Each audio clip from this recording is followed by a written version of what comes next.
Police were called to the scene where a girl had been struck and killed by a quickly moving car. Inspector David Tate arrived, cordoned off the area, and began interviewing witnesses in the hopes of piecing together the circumstances behind this tragedy. The companion of Deborah Phillips, the hit-and-run victim, relayed his story to Inspector Tate.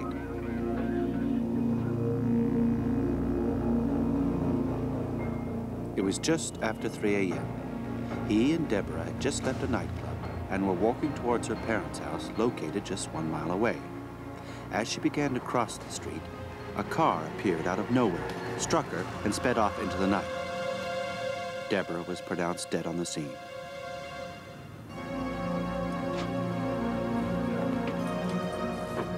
Having virtually nothing to go on, Inspector Tate cleared the area and called in trained accident investigator Richard Andrew in the hopes that some clues could be found.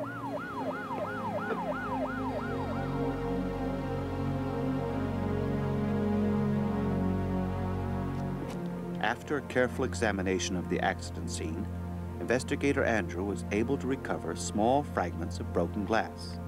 Also found at the scene were a small chip of paint and a piece of broken plastic molding. The evidence was booked and transported to the State Police Crime Laboratory. The evidence was given to forensic specialist Dr. John Asher, who gave it his immediate attention.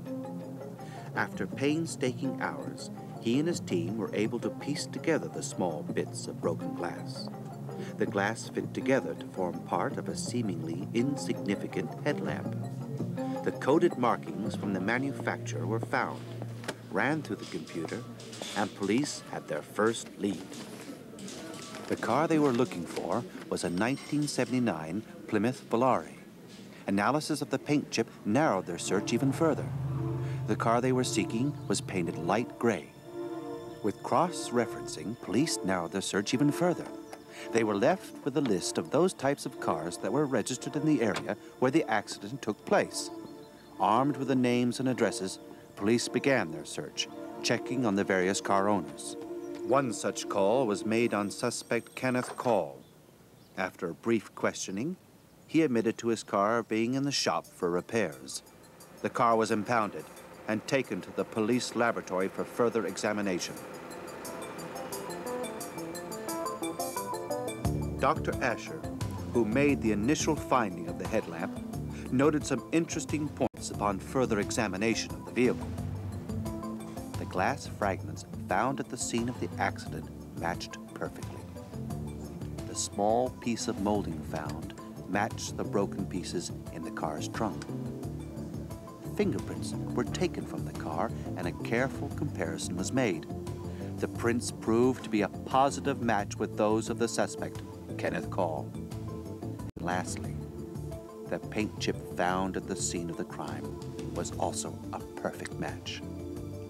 All of these clues added up and told police that they had found the man who was responsible for the death of Deborah Phillips that early Sunday morning. When presented with the evidence, Kenneth claimed that he had been driving all choked up with tears as a result of a fight with his wife. The girl suddenly jumped out in front of the car, not allowing him time to stop. Not wanting any more problems and fearing a mob, he fled the scene.